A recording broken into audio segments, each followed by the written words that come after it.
I'm just gonna go a little bit through Monogatari. If somebody joins, I might not realize it immediately. And later on, I'm probably gonna record a little bit of Disco Elysium if I feel like it and we still have the time and whatnot. At the moment, I'm just scrolling through to see if I can find some cool stuff that we can put our minds to. Actually, I can... Maybe I'll just watch it again. That sounds like an interesting proposition. How do I... Can we put that to normal as? Oh, thank you very much. アセロラ姫が天国の住人であることにどうして文句がつけられましょう。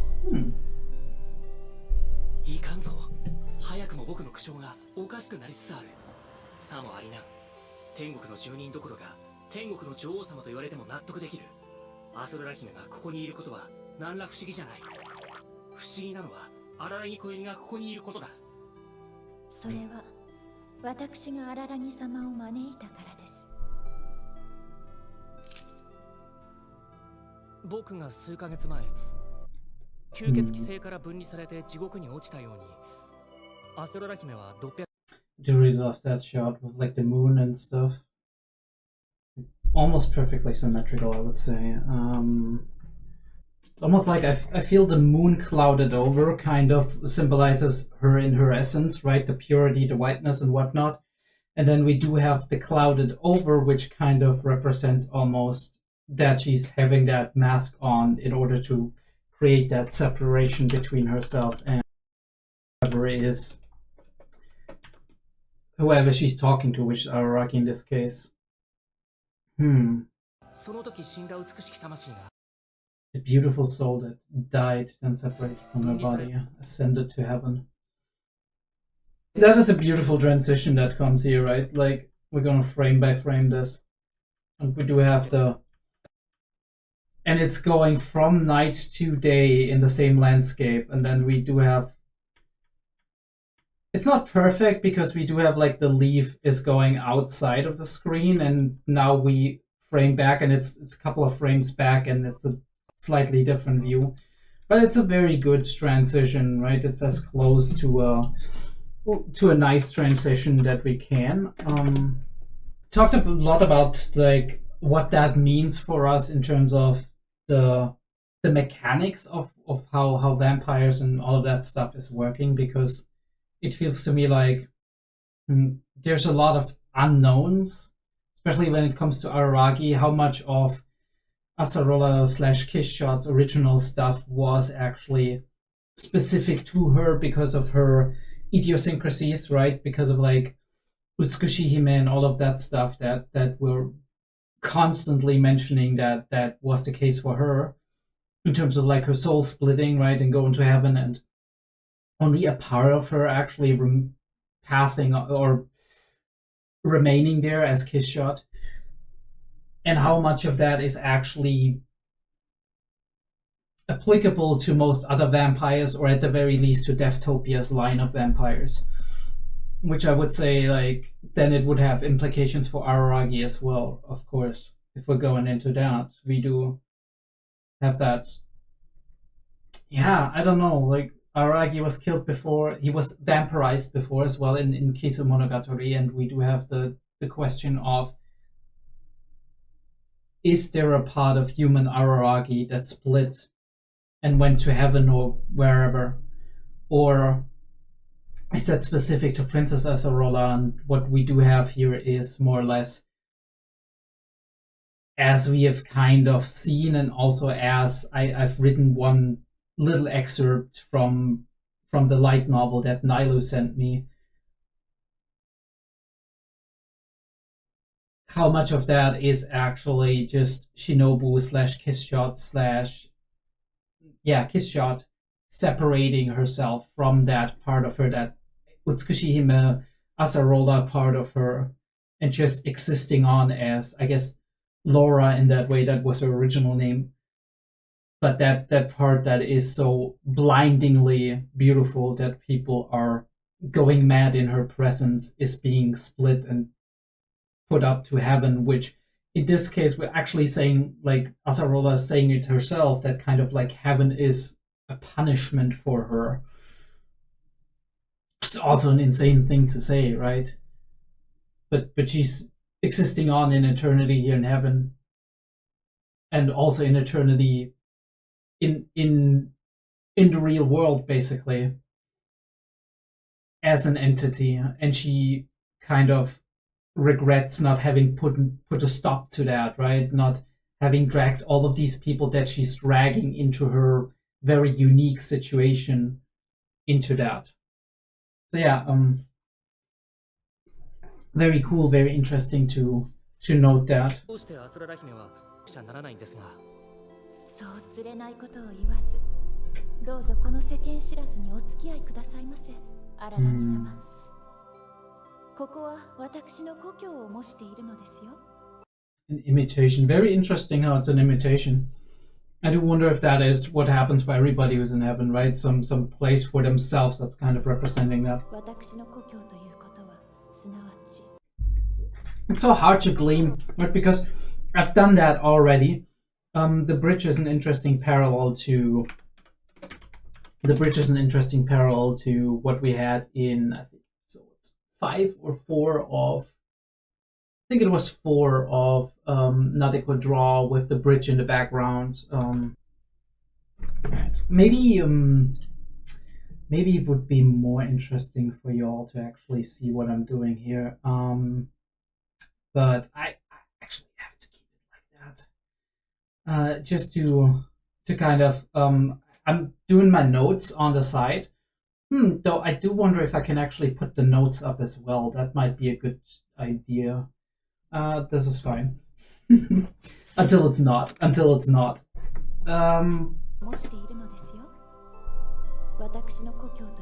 I mean, we have a lot of moving layers. I mentioned that in the discussion originally. I do love the head tilts. But again, mentioned that in the discussion. Beauty destroying a country. I'm still not sure what to think about that, right? Like, he's saying it's a concept he can't firmly grasp. But I guess beauty could also be decadence in a way, right? Or, I mean, and like we said, or like I said, it's not beauty in a way. It's more like a mirror, basically, being held in front of people. All that is fair will inevitably fade. I do love how they have like a little bit of a squiggly effect on the kanji as they showed out. And I love that she's using like Araragi-sama. This is interesting. But just we arrived at kind of a pond, and she looks almost like, it's weird because she looks like she's kneeling here. I do wonder what that represents. I'm not sure yet. Maybe I have to kind of sit on that.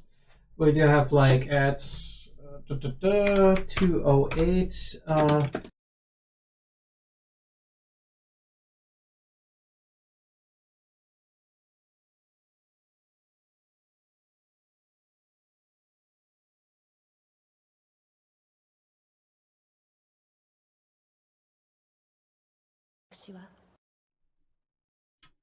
It's also interesting how she's just glistening, regretting your survival. I mean, you didn't survive in a way, right? You did survive, but only a part of you, right? She talks a lot like she is actually there and has lived through everything that Kiss shot / Shinobu has. So I do wonder how much of that is actually an overlap. I mean, probably we won't be getting any real answers to that. Holy shit. Stopped at the right moment.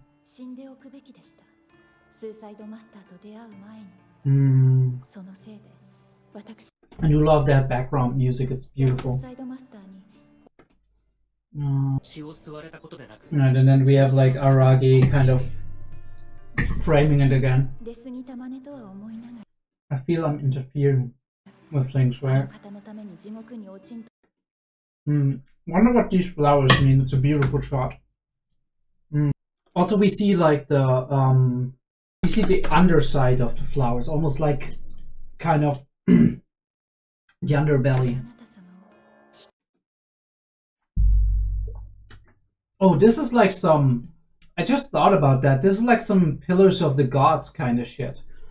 245. Come on. 245. Pillars of the Gods. I'm reminded of like Hollow Knight. I'm reminded of I've seen shit like that before. I'm reminded of Dark Souls 1, the Archtrees. Very, very heavily. You have like also stuff like Bloodborne, but it's more like Bloodborne has more like a background on that. So it's not one-to-one. It's interesting because you do have, it feels like those are trees, but it's not. It's flowers that are upside down, right? Upside down flowers. Yeah, upside down flowers. It's like, yeah. And this is the background, so it's like, it's, Made in Abyss feels kind of like, right? Upside down forest in Made in Abyss. I remember of that. And she's reaching out, right? Like some divine being, obviously. Yeah, we talked about it. It was making it too simple. Lion-san, Kuma-san.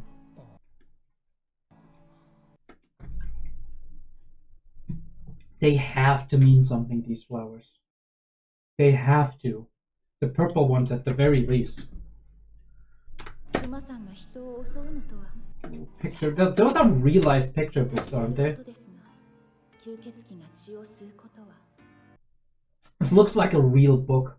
304. And like we're holding it with shaky hands.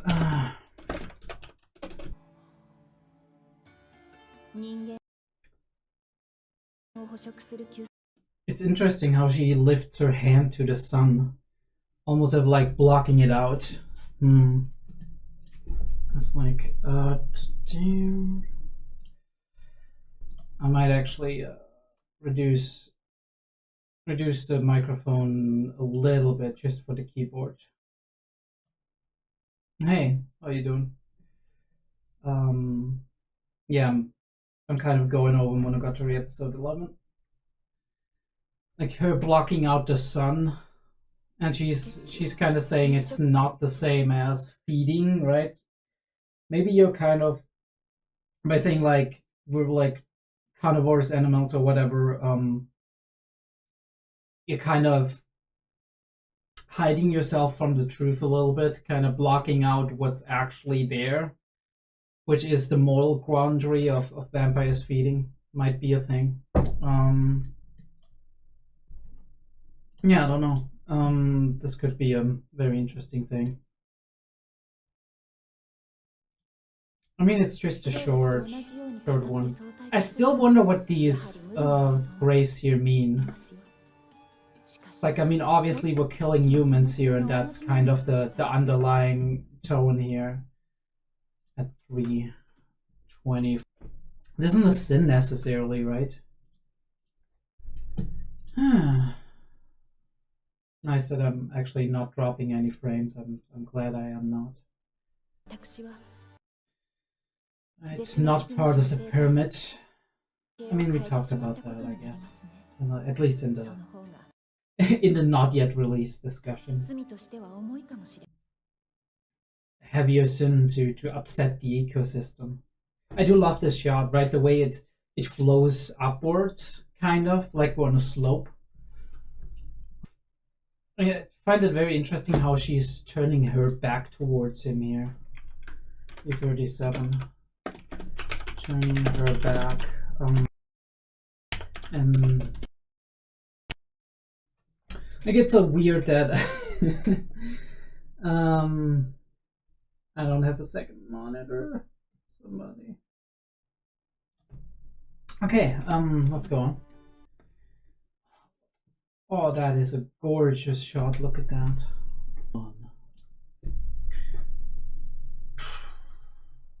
The red, right? And we have the rule of three, kind of low key, not really, but it's kind of a rule of three, which is we do have the underlying floor, right? The ground, and then we have the space, which in this case is the sky and Deftopia. And then we do have the moon as like a big object that is different from both of those. It's not throughout, but by using the clouds, kind of, we create like a third surface, which is kind of like the classic rule of three is ground, water, sky. But it works for other stuff as well, right? Since the sky can easily replace the water, and then if you have an object above that, especially if you have like such a large moon, it almost seems alien, right? Because this is not how you would see any shot, right? Even if you film somebody from really close and you're all the way to the ground, you're filming up or whatever, the moon is never this big. The clouds are never this close or this big. And like that focus on the focus on the collarbones, holy shit. They know what they're doing. It also kind of invokes this feeling of vampire, right? Vampire feeling, because it focuses on the neck and the throat.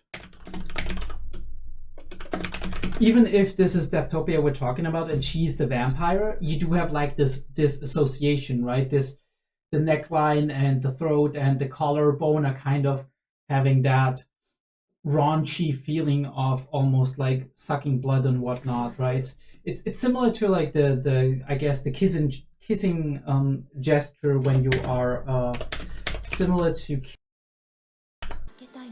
Let me zoom in on right. We have both.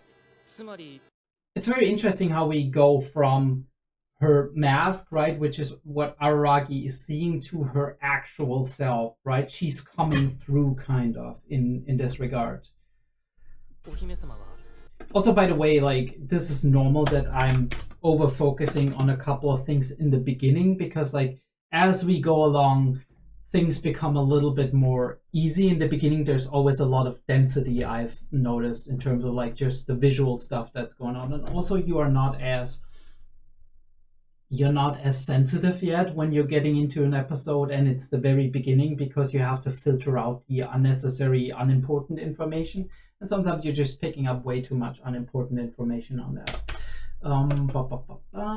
We do have Suicide Master Shu to Suicide Master Shusho. I don't know how to pronounce that, but I do recognize the difference in the pronunciation. I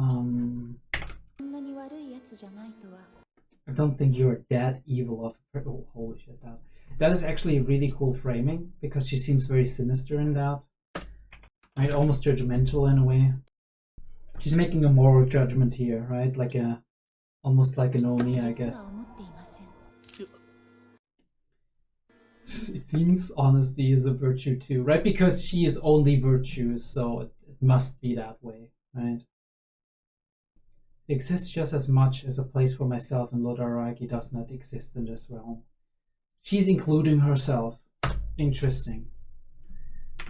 Including herself in a place that does not exist for us. Right? So I do wonder how that connects with like with her being here.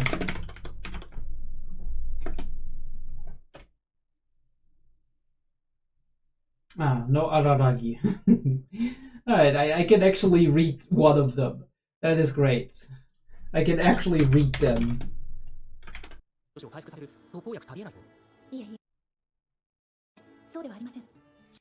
It's insane how well they even have like the hair flowing.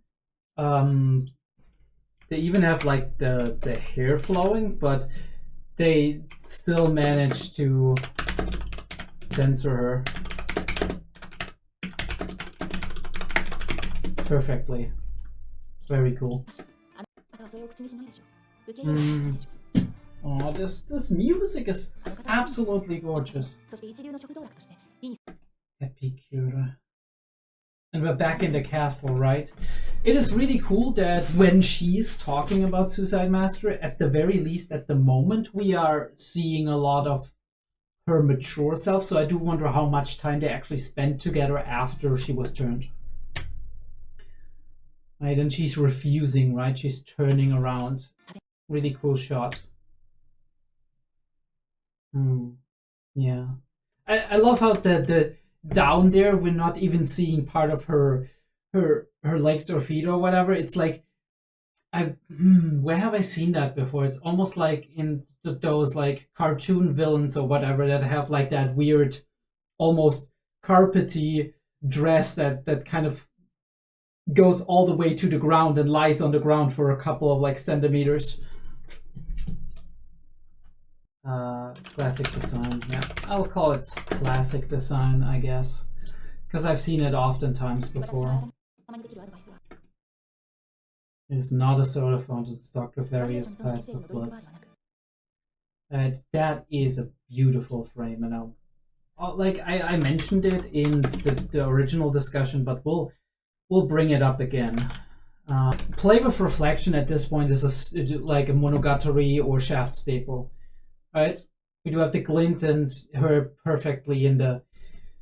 I think it's very interesting that because she's in her adult form here, right? After Acerola got, let's just call it after Kiss Shot, right? After Kiss Shot was created, but at the same time she is only seeing Acerola. I do wonder though because she's been talking about how Suicide Master has been going downhill and she's been seeing that. But I do wonder if I haven't misinterpreted that because I do feel like this has been after, like in the beginning I thought this has been after she got turned, but I think it was before she got turned actually. That like this is how, or this roughly is how she started out. When she first met Acerola, and what Acerola actually meant when she was talking about that was mostly just her watching as she was staying at the castle and we were still trying to figure things out and they were just right Deftopia was still trying to eat her basically. This is like what she observed, that with time she was getting weaker and weaker from the ground up. Again, below the flowers. Symbolism, I do wonder. It's also red flowers, so that makes sense. And it's like, oh, this is great. It's like, it's red flowers, right? So it's blood, but it's also, we're very close. It's interesting that he trusts her immediately, but obviously, right? What is that gaze? What does she have? Yeah, I think she's still got her eyes closed. This is how it looks. Chiron. It's very interesting how we're reaching out.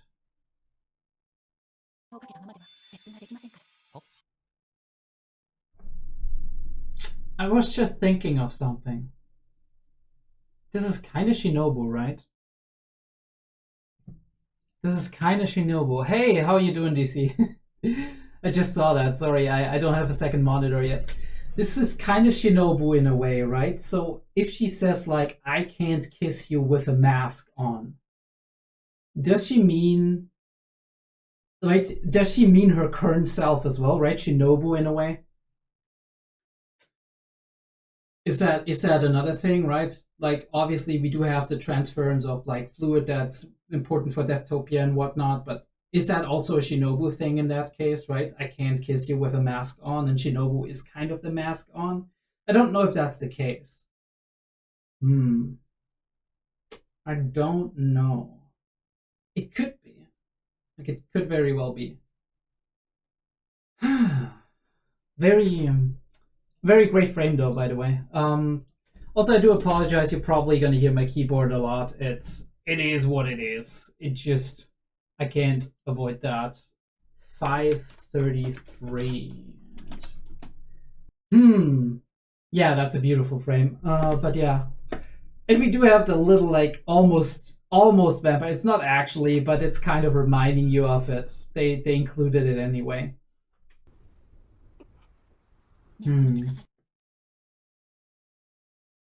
This is what I meant when I asked you to close your eyes. Very hard to interpret that, but yeah, it could be actually a Shinobu thing, I think. Possibly. And we go into the OP. It's like, I mean, I looked over it already, but it's really cool. I mean, I guess I have to note, I noted that in the original discussion, but it doesn't matter here because we're going to repeat a couple of things here with like the cross and everything, and that she's just hanging on the cross, which for a vampire obviously is kind of dire. But at the same time, like her little string that's in her hair is kind of hanging all the way down, like she's bleeding from it. And you do have like the Transylvanian music, which alright. It's a cool outfit that she has. Yeah, the murder mystery basically. I do wonder if that is actually a representation of just who is missing, who's gonna show up, or like if those two are the same right here, or if it's if there's more to it, because this feels like almost like case files in a murder mystery, and you're just looking over that stuff, right? By the way, don't be surprised. I got it sped up a little bit, just in case. Right, and we do have like the investigation team, but yeah. Miniko, hello. How you doing? And with like, it's very interesting, the elevator. I'm not sure yet what we're supposed to make of that, right? Because elevators are going up or they're going down. We know that, and we just went up into heaven basically. But the thing is that is already passed, and I would assume that an intro that is kind of put into place within the episode that thing happened, that wouldn't be any further foreshadowing. So right, so this elevator might be foreshadowing something else that's happening down the line. I mean, is that like kanji? I mean, I've seen the Deftopia, by the way, that was pretty neat. I've noticed that in my original analysis, which is like they are stepping into the lit up elevator and everything around them is dark, so they don't know it exists. And then they step in and the elevator closes down, and suddenly we do see the reveal that Deftopia was behind the elevator all along, right? It's kind of the, yeah, there's kanji on the elevator. I do wonder what those are supposed to, right? What words those are. I literally didn't know this is Araragi. Like, what? I didn't know this is Araragi, okay? Like, I'm sorry. I did not know. But yeah, this is kind of... Like, the red hair threw me off so much. I don't know why, but it doesn't look like him, right? Like, aside from the ahoge, it doesn't look like him. Even with, like, the eyes, which are red on the inside. It's kind of weird. It's like he's spilling his brains out for whatever reason. I mean, for Shinobu, it makes sense. It's the memories that are coming in, right? What do we write down? What do we write down of that? I don't know. We'll see. I don't know if I'm going to use the stream, actually. If I'm just going to use the stream for the video, I might be. If I am, hey, how you doing, everybody? This is just an impromptu stream of me just trying if streaming works with the setup I got and everything else, and just doing some stuff. And I thought I'd connect that with just looking over the episode again. Yeah, it's kind of like Shinobu spilling out makes sense, right? Shinobu's brain spilling out makes perfect sense with like the memories that are within her that she's maybe even suppressed in a way. Still don't know what the chalice and like Deftopia bleeding into it means exactly, but like, and it's this too, like some that's got like some major suicidal vibes right here when she's jumping off the cliff. So I'm like, what does that mean? I mean, we know she's been kind of. I mean, we know vampires get sick of life after 100 or 200 years, but we do have the quick flash of like Araraki, and what I would assume is like the Oni mask of Acerola here in heaven. Nobu eating the donuts. Yeah, I think this is like one of the major culprits, I feel, because we do have like supposedly a queen bee of the basketball team, kind of. It looks like they're in some kind of, I don't know, Shinto temple, whatever thing. And she's just standing there. I mean, it could obviously also be a representation of Acerola, of Deftopia, of whatever. But this is like a person standing in the middle of the room and surrounded by the basketball members. So I don't know. The upside down Deftopia. The thing is, it's almost like she's laughing, right? It's almost like she's holding her hand like in front, being like very facetious, I guess. I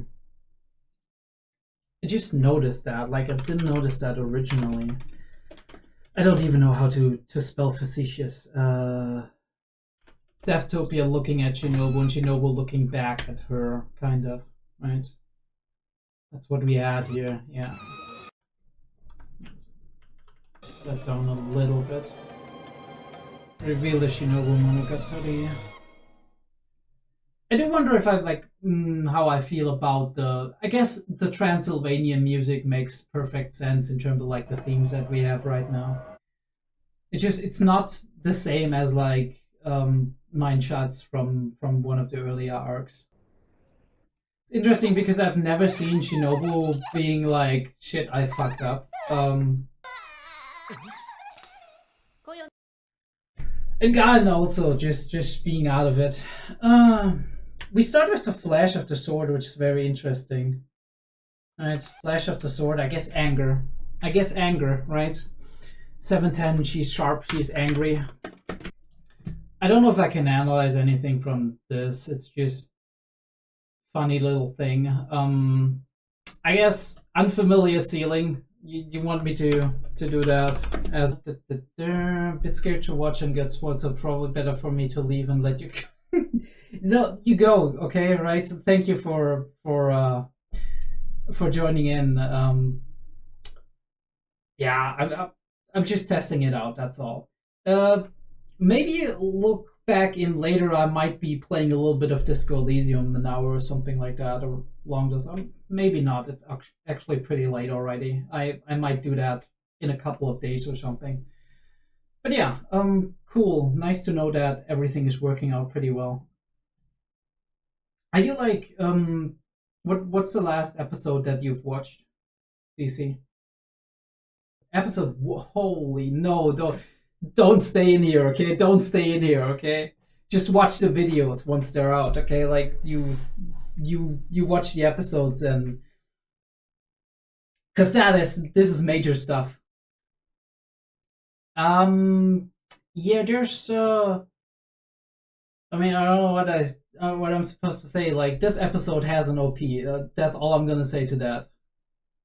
Oh yeah, you said something along those lines. Yeah, like Shinobumonogatari. That this is the episode where the OP drops. So like episode 11. And we're like on this arc since episode 9. Before that was Vasa Monogatari, right, with Suicide Master and whatnot. Like, it's a very short OP too, so you've seen it just now. Or parts of it, maybe. Like, it's nothing major. Not in Monogatari actually has like a bigger OP. I do wonder what's next, to be honest. Like, we've got 14 episodes and we are already like 3 episodes deep into Shinobumonogatari, and we had like Vasa Monogatari first, with almost like a prologue to that. So I do wonder if we're still getting like 3 episodes of the same arc, or if this is like going into another arc. I mean, it might be better if you just drop out, but I'm not sure, right? Watch order is kind of weird. I mean, you talked about it as well in the Discord. Watch order is kind of weird at the moment. as opposed like to the novel order. We kind of shoved some things around. Yeah, I'm gonna actually continue looking into this. DC, you can leave if you want to. If you don't want to get spoiled or something.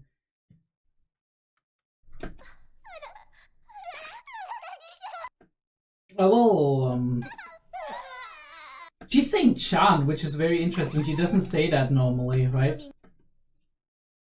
Deftopia just casually lying there in the back, being like, never mind me, I'm just here.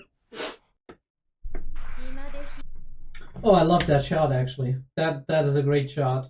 I don't know how they do it. Is that like a fisheye? Looks kind of fisheye-ish, but I'm not sure if it actually is in the end. Like, it's definitely distorted lens. But yeah, we definitely... We have all of these flashes with the... I don't know how you call it, right? Like, the thing that you do often in like, theater, where you, like... change shots on the beat. Yeah, And there we go, right? The gritted teeth. Oh, okay, this is another one. Actually, I didn't notice that in like episode 10 when I was analyzing it. Even like in the second discussion where I was like, when Shinobu, I think it was when Shinobu was either thinking about Suicide Master or saw her, there was this quick red flash, right? And they used that very effectively in many of the episodes, especially also with Nadeko when we had episode 6 Nadeko, where she was talking about stuff like when Meek Nadeko was talking about all of her worries and all that, and then just something, I don't know what it was, but something triggered Nadeko, and she was like, there was this quick red flash again, and then she was taking her by the shoulders and being like, don't be like that, right? Kind of talking to herself. And we use that effectively in a lot of shots where we do signal like people being agitated, right? Something hitting a nerve, kind of. 732. I don't even know if that is like visible on the screen. No, it's actually not. Great. Great. Actually, let me just remove filters. Fuck it. Don't worry about it. You can go to sleep. It's fine. Like I said, I'm just streaming a little bit to see if it works properly and to just kind of do my work and analyze a little bit here and there. It's all good. I'm still kind of just trying to get ahead of some of that stuff because, like, for example, I just opened up one of your usernames, and now it's on my screen, and I can literally not get it away from my like chat display. What the fuck do I? All right, you know what? It's gone. It's gone. It's fine. I'm very curious about what you think or who you think the killer is gonna be, right? So do let me know. There's some frames in here where it's like, okay, this is like a standard weird normal ass frame, which I'm like, production quality. Hello? But you need that, right? It's such a long production, so I'm very thankful that they are using these normal quality frames for not important frames, right? And save the budget for what's most important. Beautiful card. Just see if there's anything interesting on there, because like nah, I mean, exactly what we already know, right? Matches the blade which kills apparitions, which is Kokoro Batari, and then we have a blade of revival, right? I don't wonder because like I said it in the original reaction or discussion of after the reaction, I do wonder if they had to use it, because actually they would want to use it, right? That would kind of be the plan, kill him with Kokoro and then revive him with humor. And then when he actually wasn't able to be revived, that was when they actually lost their mind. I do wonder if they called Gain or if she just came on her own, kind of. Shut up, Gain. Shut up. Shut up. But yeah, he can't talk. We do have that. Actually, two really neat shots here, right? This one, right? Looking down upon him like you would a child, kind of. Which feels to me like one of the things that annoys me about Gain is actually that she is still treating Aragi as a child. I mean, obviously from her perspective he is, kind of, but he's like grown up right now, and he's proven himself a couple of times, and it does feel oftentimes like you're kind of being placated. Like, this is a thing that happens to everybody, right? In interaction with other people that are older than you, that sometimes you're just gonna get placated and you feel like you're a little kid, although you're actually not, and although you're actually pretty capable of whatever. And it's like nothing too serious and nothing too major, but it kind of tickles you a little bit, right? It ticks you off a little bit. So it's like 2 frames here. This one, big sister, yeah. And this one, right? Like the very interesting thing. He almost looks like a puppet in this one. And what is that? 58. The spittle. And we don't know that yet at this point in time, so it's like, what the fuck? What the hell is Blood doing? But yeah, this too, right? This frame, wait. Also, why are you walking so weirdly, Aragi? That's chapter 20, alright. I didn't like peek that.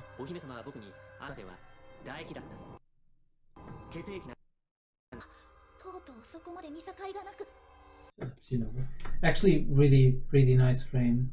And why does it work so well? Because like red and yellow, and you do have like the floor panels here, and here it's absolutely smooth. So you do it, and the wall is actually mostly the opposite. You do have the yellow and right, an overweight of yellow on this side and an overweight of red, dark red on this side.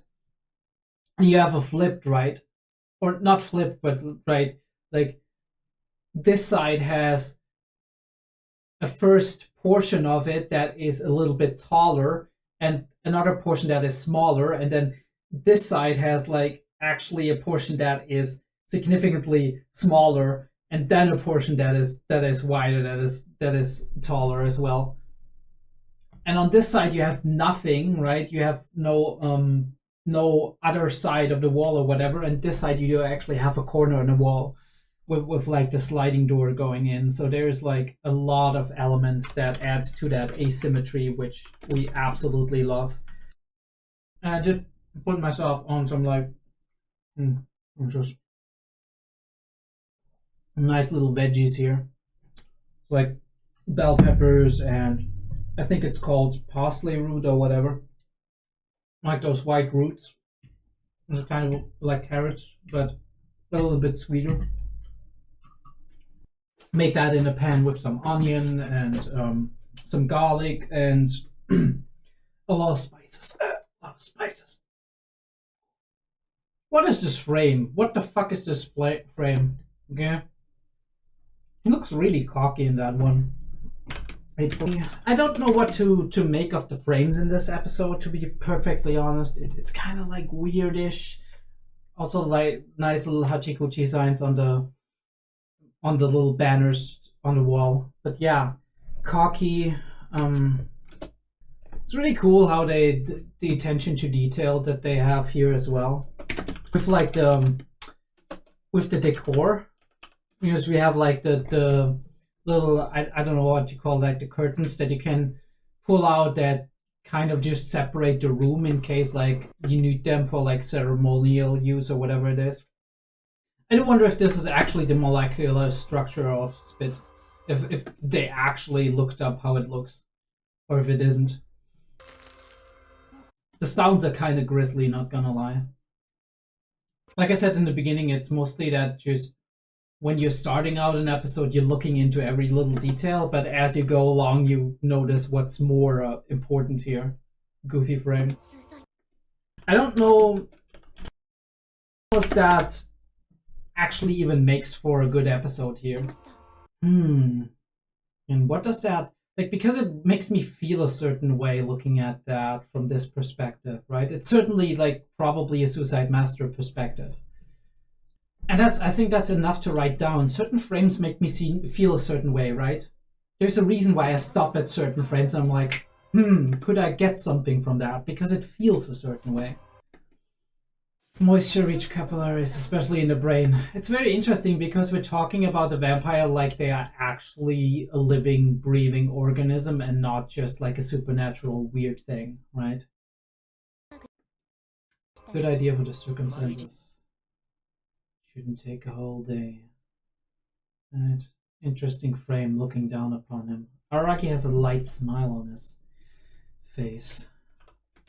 Araki is just mildly curious to meet Suicide Master. Feeling good about helping someone. Right, because we're making progress, right? We're getting ahead of this. Bro actually has a smartwatch.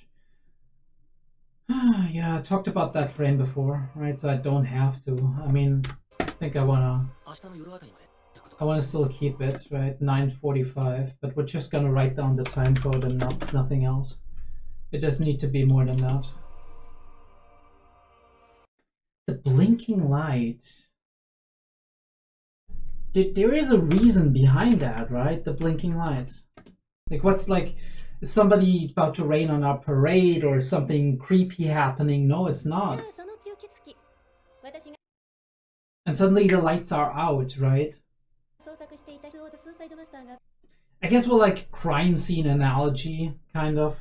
Right? We're kind of like haunted house exploration, right? Shed a light on it, but even that is kind of a stretch, I feel. I don't know if that's true. Before she awakens, I'd like you to get a grasp on my side of things. To the point where you can't go back. What does she mean? Huh? What do you mean by suspect? Okay, go ahead. Alright, Shinobu 10-7, great shot. Kinda. I mean, not really annoyed, but annoyed enough. Alright, let's all talk. And Aragi's happy about that. Me too, to be honest. Alright, fourth mummy has been found, and we have like the... What are you looking at? What are you looking at? Right? Who are you putting your gaze towards, right? Maybe everybody in the room, kind of, right? Why do these shots work? 10:30. I love these little stories, right? With Shinobu eating donuts, then going out, right? Eating something else, and stopping by a cafe and actually or like Starbucks or whatever, and getting a coffee or something, or a milkshake. If the time of crime can be narrowed down from the conditions it was found in. It's where, we know what. So we need to check the other ones. When did it happen? Who did do it? Probably the hardest question to answer. Why did they do it, right? The motive, establishing a motive. We talked about that before, right, in the Discord a little bit, which was like, it could be like the plot twist of the basketball members being part of this, right? The basketball members kind of being in on it, either having been turned a vampire and actually doing it themselves, or kind of finding somebody who's doing it for them or whatever, right? But where's the motive in that? We have these 5 members, and Kie was, if we are to believe Aragi's narration, Kie was desperate to actually just get out of this life, which is either by being assaulted or being sick or dying or whatever it was. And so the thoughts go more in the direction of self-harm than they do in the direction of revenge and wanting to harm somebody else. So there's no established motive here, right? We don't know. Plus, we don't even know if the other 4 members that are missing were the ones that were the most excessive when it came to all of this like weird toxic group morality, or if they were actually the ones who were the most affected by all of this. Also, I just fucking noticed, maybe that's not a big deal for all you, but it probably sounds terrible. I just noticed my fucking microphone being over there behind all of the stuff that's supposed to be hitting it. So I do wonder how it actually sounded from like the get-go and everything. I mean, people have been hearing me supposedly, so it isn't that bad, but yeah, this should be sounding a lot better right now. Yeah, I mean, if this is a cool, like, if this is a good discussion, like if there's portions in there that have a good discussion, I might actually just cut that and upload it on as like the second discussion video, because I'm actually looking through this and I'm just talking about it in general. Love the symmetry in this shot. It's really great.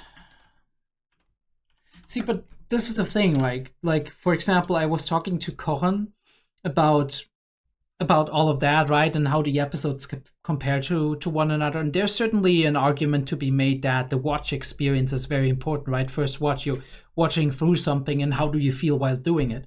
But at the same time, for me, it's a very important criteria that the episode actually gives me something to bite my teeth into, right? To taste in a way as somebody who is analyzing these things. And like this episode isn't giving me as much as the last episode. That is the problem, right? There's like a lot of stuff that I've already kind of gleaned. The only thing that's really big, right, that's important, that is something new for me and also something to kind of spark a discussion, is the Acerola Hime part. Other than that, we're just reconvening, we're talking about things that already happened. We're actually, yes, of course, the 4th victim is a reveal, but we kind of expected that sooner or later they would fall victim. And since last episode, we already suspected that Deathtopia was not behind it, so Gan had to be caught up to that. Yeah. She looks like a fucking, like, I don't know, like vampire cheeses or something. I don't know. That is a weird fucking frame, right? Alright, let's just, I'm just gonna write it down like that. Vampire cheeses. Let's fucking go. Goes without saying, she's a member of the Naruto High School basketball team. One of the 2 girls who had gone missing, yeah. Okay, yeah, we talked about her before. She was at the bottom of a reservoir. I do love this, like, effect that we're using here. 1109. Love the underwater effect. Really cool, right?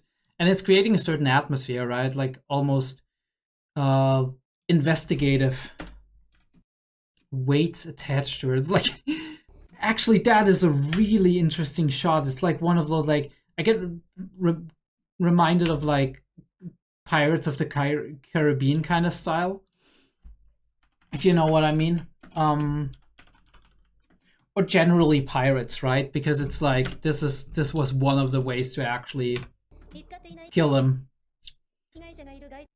Unless we search the premise for the probability of an unfound victim being high, it would basically be impossible to find anything in such a location, right? So, again, I talked about this before. We are hiding, right? We are hiding the victim now because our perpetrator supposedly knows. Our perp knows that Deathtopia can't be blamed anymore. I feel dismal, dwarven, and rather typical human behavior. Okay, what is that? A horrible occasion. I can even sense malicious intent, right? I feel dismal, dwarven, and rather typical human behavior. Araragi himself saying that he feels human behavior is insane. Like, that is a big thing, because that kind of gives us a real glimpse of that. 1128. I mean, obviously Araragi is a flawed narrator, but him saying that is kind of almost like he's like, right, these are human footprints, basically. This might be a human. How do you do that if you're not a vampire? Right? Obviously, we probably are, but who turned you? Right? That is the question at this point in time.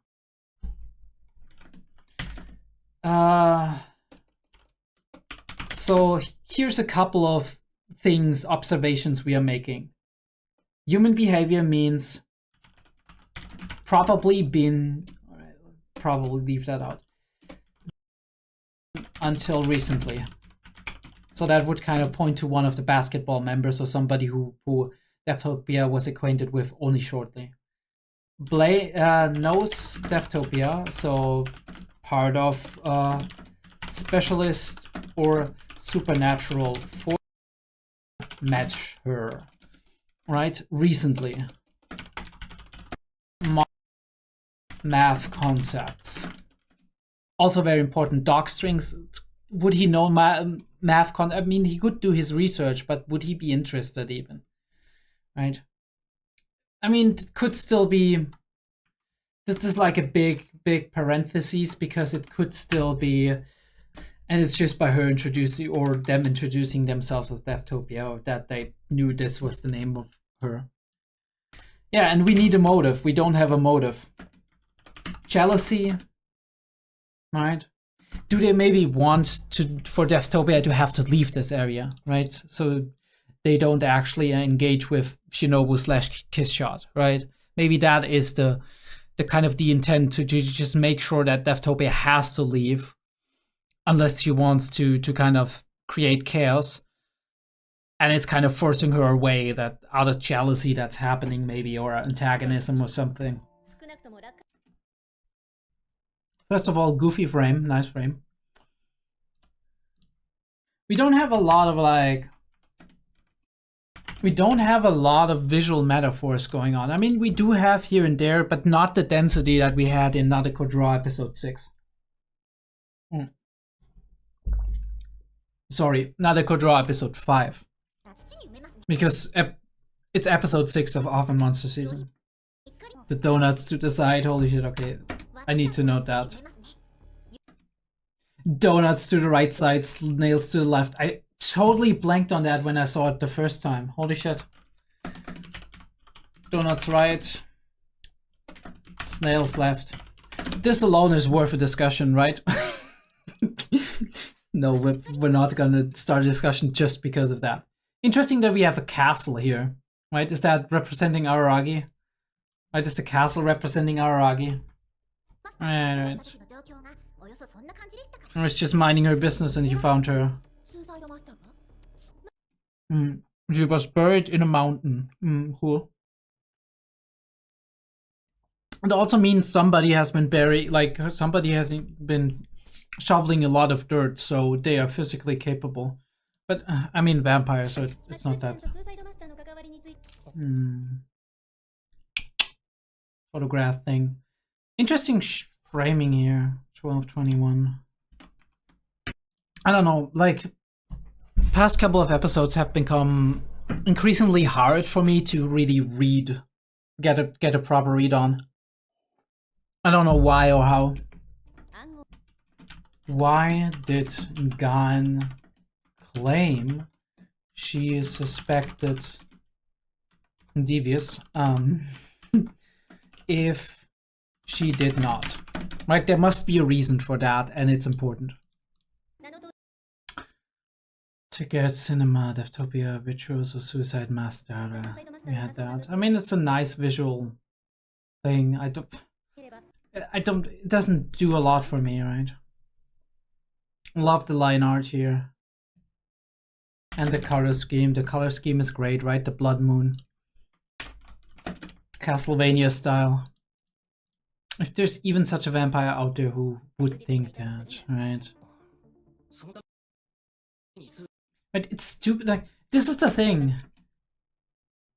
Gan says that, and I do totally agree. This is a stupid thought, right? It's not gonna go on forever. You can blame her a couple of times, and then it's like, what do I do now, right? So there has to be either a long-term goal, or the goal is already fulfilled by Suicide Master being in the state she is in, so...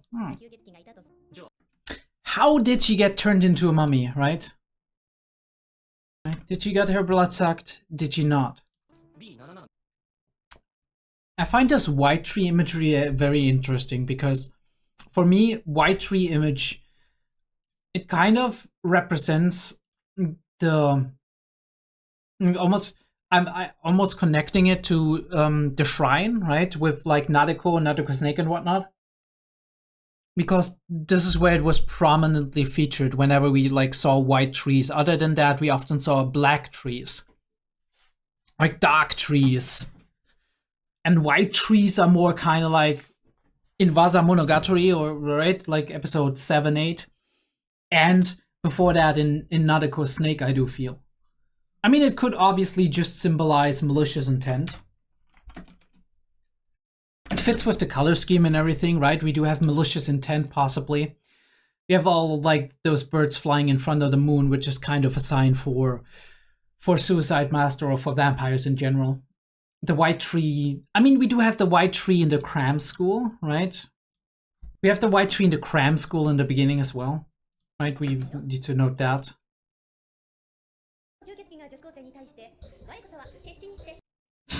I love that shot.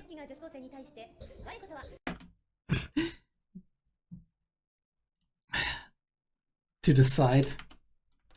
Hook, line, and sinker. The likelihood she leaves that name behind is higher. Right. True. Even if she was innocent of this crime, she's still a target for extermination, right? Yeah. I do like these with the lanterns and whatnot. I don't exactly know what meaning they have, right? But I've seen them before, right? Being lit. I think it's like a shrine thing.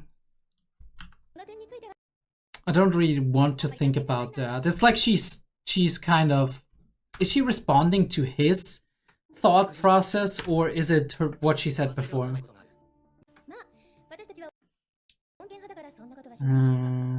Right, she's like, I'm a moderate, so I'd never do such a thing. And she's like, I don't really want to think about that, right? I don't want to think about like the possible solution, the ultimate solution of having to kill her. What is the shot, right? Of him like just... Was on her smartphone, also the fucking screensaver on the smartphone. I just saw that. She's got the sky as the screensaver, holy shit. Also June 150. Wonder if the... Actually, we have a timeline now. Cool. I mean, I'm sure the timeline has been mentioned. It's just I haven't been keeping track of that, so... That this is a code, right? Okay, 820, 280, 610, 160. Why do they always... Why do all of those basketball members just use fucking code? Like, what's the deal with that? Doesn't that feel like it's the same author? It was scheduling. Right, flash to calendar. Oh, right, there's footage in the back. The fisheye lens. Right, that's a really cool shot. And let me just... Alright, we had that already with the Hachikuchi thing, right, and the... Okay, we're gonna look that up. Mayoite. Not sure what it means. I mean, I guess you'll have to explain that to me eventually. Right. We speed a little bit through to that. Ooh, wait. This is a really neat shot. And I don't know why. 1557? Unbalanced, maybe, in terms of like the weights of like what's on which side of the screen. We do have lighting, which is very well done, and then we do have possibly just the high-res nature of it. I do love how we keep... love how we imitating Devtopia's way to introduce herself.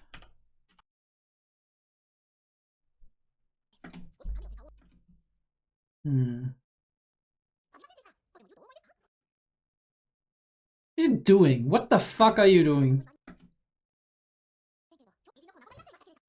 Love the censorship on the like blown to smithereens thing. Another great shot. 16, 15, 45. Another great shot. See, if all I have to write is a great shot, I'm probably not gonna do anything with it. I do wonder when my space is actually gonna go. That is a baller shot. Holy shit. Look at that shit. 1736.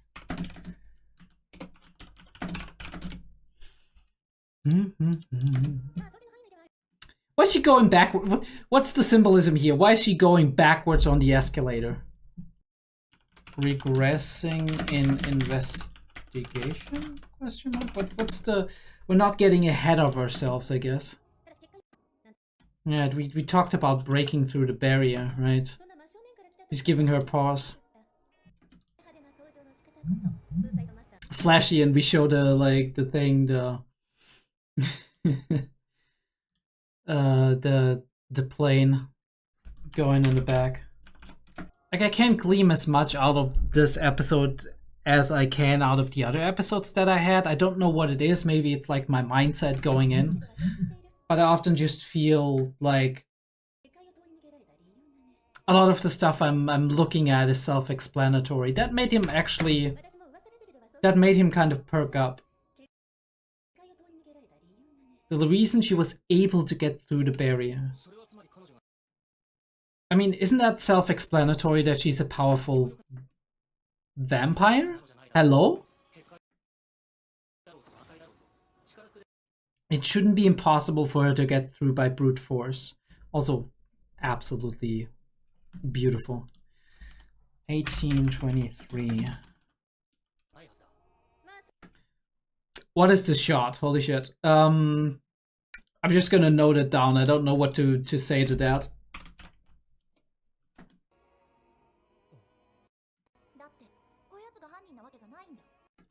Yeah, I mean, she wouldn't be, right? That's just not her style. And we do know by now that with the fourth victim, this couldn't be the case necessarily, so... Oh yeah, right. Glad you found the stream.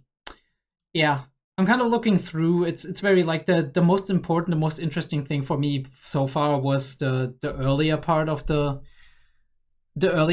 episode where we were still in heaven and stuff with Acerola. Like the implications that could come from a couple of those things that were said by her, or that were like hypothesized by Aragi himself. Like, so far we're actually just catching up mostly. There's a couple of very interesting and nice puns. We do have interesting shots like these, which are really cool. Although I don't know why I like this shot so much. And we had that as a topic. Can't eat food other than myself. And she can't eat anything other than delicious food, right? It's like a compulsion. And memories of those days are already hazy, right? And like in the beginning, actually, my original discussion of this episode, I did feel, or I was under the impression that this was after she got, right after Acerola got turned, but no, it's not. Right? She's just remembering the time of her being human when Acerola, when Devtopia was slowly diminishing in form based on starvation because she wanted to eat Acerola so badly. And then we blink and suddenly she's got another form. And we blink and suddenly she's got another form again. Like, that is a great sequence to kind of just highlight. 18, I think 50 it starts. How we just speed up in time, right? Because this has been over weeks, I think, right? Or at the very least over days. And she's like, it's almost like she's caged in here, right? I think you can't help her, right? There's a physical barrier between the two of them. I do wonder what that means, right? She's sleeping while she's. And we go to the. I wonder what kind of like. What hand was that? Was that hers or, right? You know, frame by frame. Yeah, that's her hand, and then we go to a blood red frame. Almost like the red frames we used earlier, but the red frames that we used earlier were like aggression. They were like being personally touched by something and triggered, right? We had that with the Nadeko thing. And then suddenly we do have the smaller hands and she can't hold them anymore. Like the loss of power in this sense. I do apologize about the keyboard sounds, by the way. Yeah, but did she actually feed to a degree, right? Did she just hold it to the last moment and she was okay, I gotta feed again? Because it's been 600 fucking years, so I do wonder about that. Great frame. This was more of an expository episode, but they make up for it with the direction. Yeah, I did really like the direction, right? The pace was going well. And we do have the constantly changing frames, which I absolutely love. That is one of the staples of Monogatari, which I think is great because this episode is like, or this show is like 90% yapping. And we use the visuals to actually make things interesting along the way. Yeah, the jokes as well with the, oh, that's it, right? That's Rakugo. That's how it's called. Wait, let me actually note that down. I'm gonna put that into the somewhere there was the Hachikuchi scene. Yeah, we go in here. Rakugo, right? Rakugo, that's how it's called, right? That there's even like an anime about it, I think. Yeah. Yeah, I do think so too, right? She had to eat something. Because like I'm wondering, like 600 years, impossible to not eat anything, right? So because we empathize that so much that we're like, no, you don't understand. She doesn't just like choose to not. She can't, right? So I'm kind of torn between the literal interpretation of that and just being like, yeah, maybe here and there as much as she needed to. But that is rough, right? Like wanting something that's probably not there anymore. And I said as much when I was I think I said as much when I was talking to somebody in the Discord. I was like, hey, look, the insane thing and the sad thing about this is Deftopia is kind of grieving for something that is not existent anymore. She's kind of grieving for Acerola, who is a person, an individual, that even if she met Kissshot or Shinobu again, this wouldn't be the same person. Because Acerola is in heaven right now, right? That piece of her soul, whatever it, right, split off and it's in heaven, be that because Kissshot herself rejected it and kind of put it away, right? We do have the memory blackout and we do have like the novel kind of puts it in a way. I read that little excerpt. The novel kind of puts it in a way to say that she actually actively wanted to forget her human self. So I think the interpretation of that could be that she just severed her own soul, right? Like a sword, like with a sword. And it went into heaven by this act of being turned into a vampire. But that also means for Deftopia that whatever she's seeking is not in this world anymore. Which is incredibly sad for me. It's very interesting. This is, I think, one of the first times when we actually have the multiple shots, right, and turns from Shinobu, which kind of puts her into the driver's seat of our direction, which puts her into the narration seat, basically. I guess I'll call that Shinobu-centered narration because that is like 90. I don't know if I'm actually gonna make a discussion video, to be perfectly honest.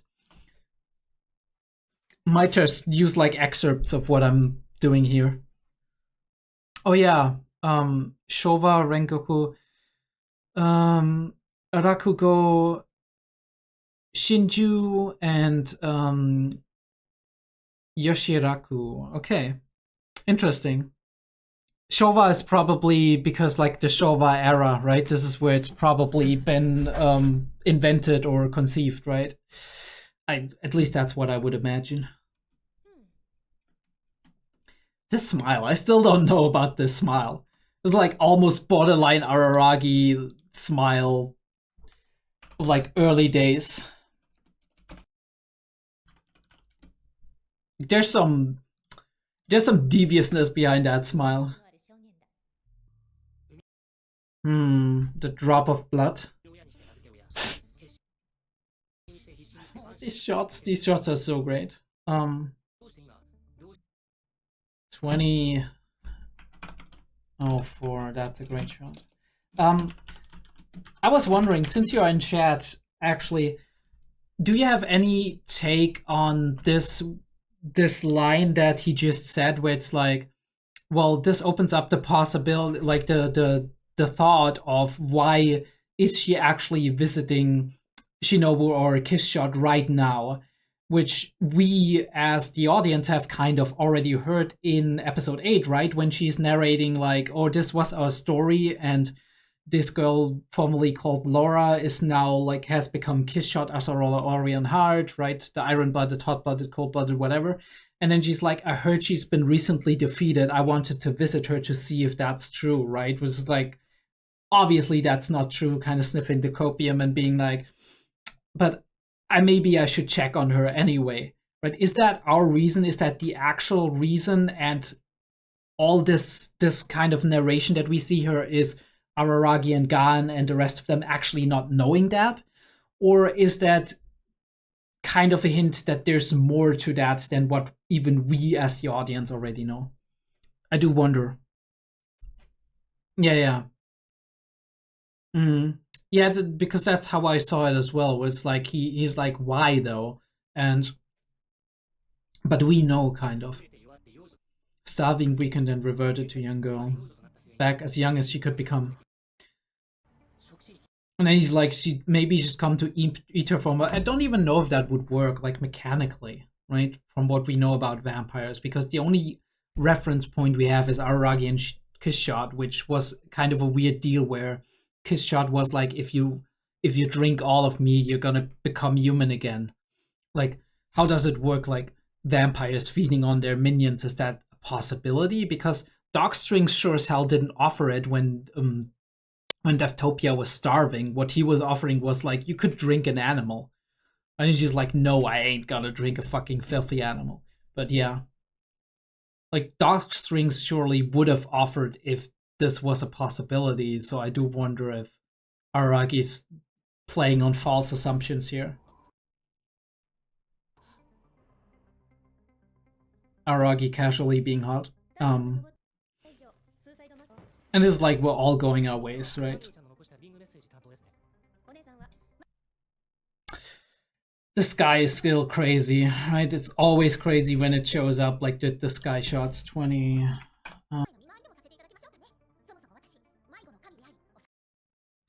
Interesting how she like... There's like a frame where she's... don't know what these two... I mean, obviously I don't know what these two kanji mean. Almost feels like the right one is Gaku or something like that, which is referring to school, but I'm not sure.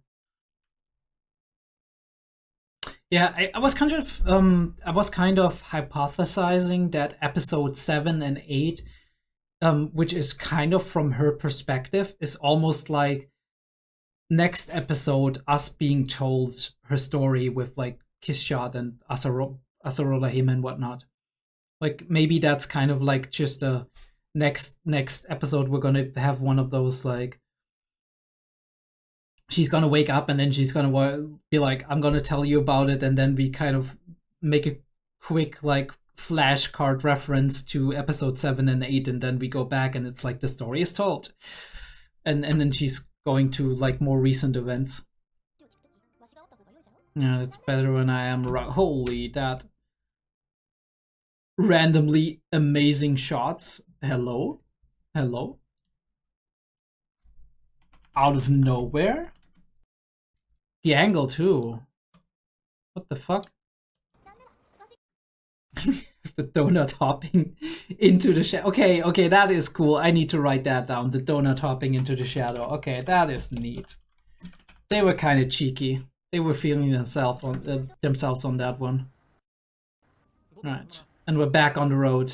On the road again. Why 5,000 though, right? What? Yeah. And Kaganui is on her way, so holy shit. Nah, don't worry about it. I'll be here.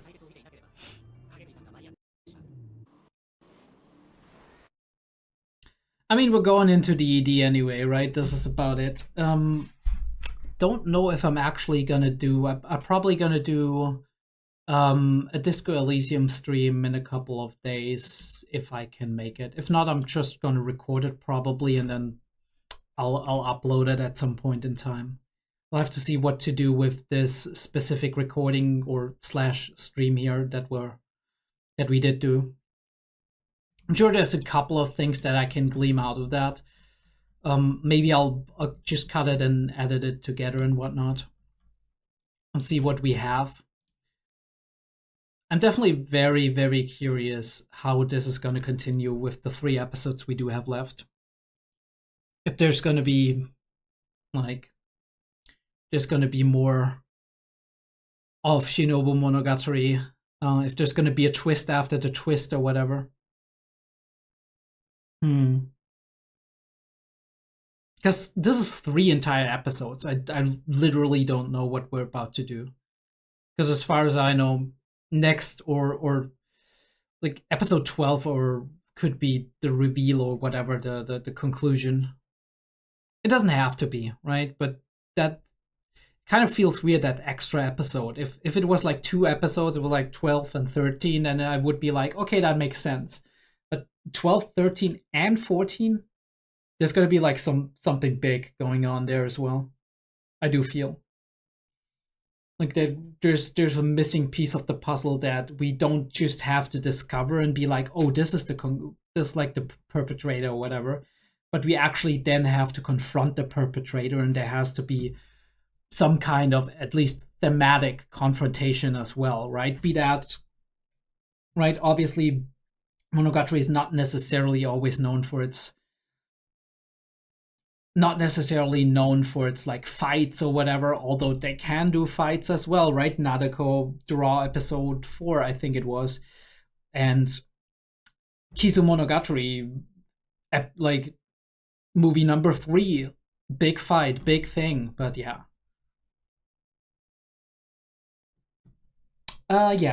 I'll look over it. I'll see what this is gonna be.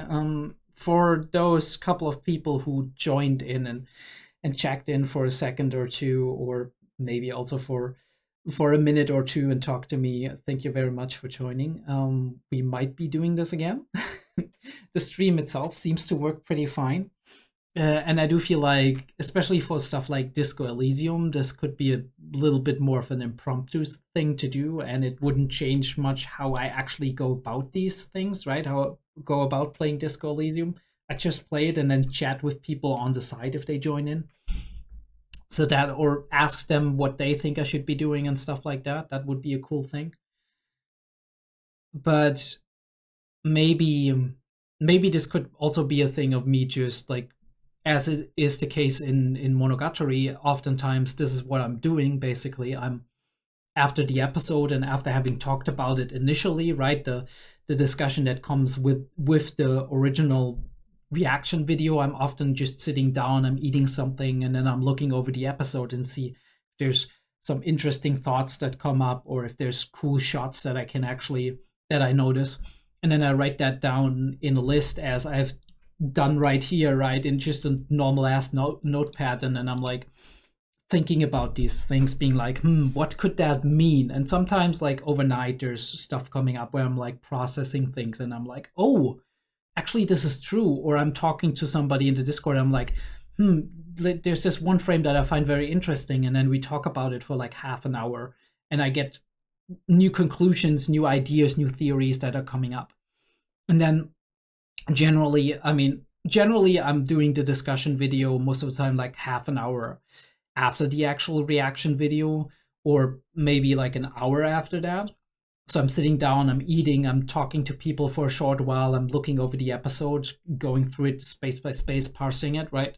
Oftentimes I take as long as I do right now with like 2 hours or whatever. And after 2 hours, I'm like, okay, I've taken all my notes, I've done all my stuff, and now I'm sitting down and I'm actually talking about it like in pieces, right? Go through the list, and I'm like, I noticed this, I noticed that, I noticed this, and then I cut it together and put it out as a discussion video, basically. I don't know how I'm gonna do it this time. Maybe I'm gonna just take this stream and I'm just gonna like pick out these couple of times where I actually was cooking, where I actually noticed things. It's gonna take a while probably to cut everything out properly out of those 2 hours, but at the very least it would be very interesting, and I don't feel like repeating it in a discussion video. I think like it's not enough this time around. We have a lot of exposition and stuff that's already been set up last episode, and I feel like the couple of things that are setting up for next episode are actually things that we can't elaborate on too far as of yet. Like I said, the only thing that was very, very interesting was Acerola Hime with the implications of her soul being separated kind of deal, and if that happens for every vampire or if it's just her specifically with her like very, very specific way she is or was, right? And in how far her general being as Acerola Hime is still connected to Shinobu / Kiss Shot, right? Because she's talking like she's experienced it herself. Yeah. Very, very interesting implications that could come from that, right? And different ways we could read that. Still, I'm kind of still drawing a blank on who it could be, right? Who the real perpetrator could be. There's a couple of theories. The first one is a member of the basketball team, prime suspect being Kie. I know Kie is technically a victim lying, right? Lying in the morgue or in the hospital. But first of all, they all look kind of sameish at this point in time, right? They have the same like high school uniforms. Even their haircut looks the same. Like none of them that were shown have yet had Kie's haircut that we have seen right in the beginning of episode 9. So the haircut doesn't match up. Somebody could have easily framed like the phone of Kia onto that victim, onto that person, and been like, okay, this is Kia, so she's in the suspect. And in reality, it's actually Kia, because she was the one who kind of met Deftopia and was ecstatic about it. But at the same time, like I said, there is like a lot of like shakiness to that theory because she doesn't have an obvious motive, right? Her motive is just, I want out of this life, right? And that could have been anything. So it doesn't necessarily have to be her becoming a vampire and whatnot, and sucking blood and whatnot. Especially since I do feel like it would have more of an impact if the person that is the actual perpetrator would be directly connected to either Deftopia or maybe Shinobu in a way. We do see like that was actually a theory of Kochen in the Discord server. We do see there is a second armor in the ED, right? In the ending, we can actually get that up right here for a second, right there. This is like a medieval kind of style armor, and it has like the vampire wings and everything, but it gets replaced after a second by Seishiro, right? That is like the samurai armor, and that is the first minion, basically. It's Seishiro. And then Araragi comes, right? And suddenly we have 3 minions, although we, as the audience, only know about 2 minions. So either that is Deftopia's minion, right? Some kind of guy. But it doesn't make sense thematically because they're fighting for the space, which is supposedly the minion of Shinobu, right? The minion of Kishshot.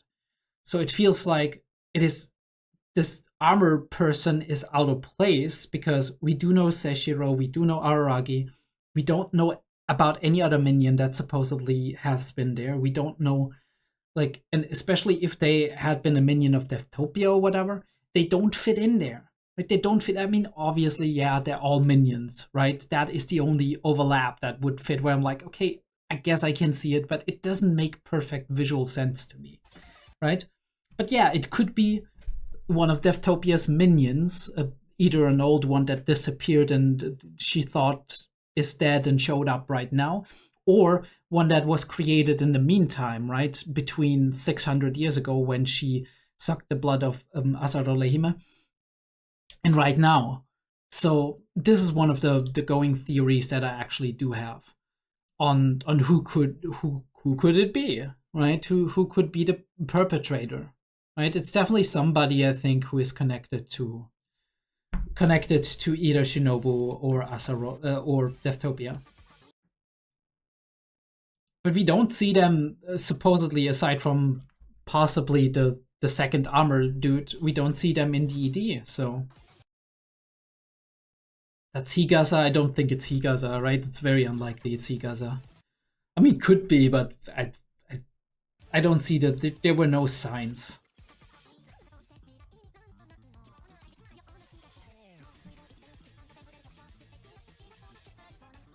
This song is such a banger, by the way. Like, it's insane.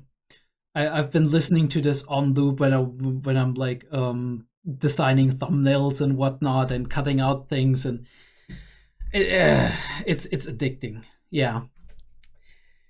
But yeah, I think I'm gonna end it here today. Would have loved to play a little bit of Disco Elysium and whatnot, but honestly, it's pretty late over here, and yeah, gotta work tomorrow, so I'll probably let just the evening fade out and go to bed very soon. Thanks for everybody who joined in, and maybe we'll be doing that again soon. That would be really cool. Especially if if a couple more people join in, we can talk about stuff like Monogatari or whatnot, or we can play, right, Disco Elysium or whatever. That would be a cool thing to do. See you.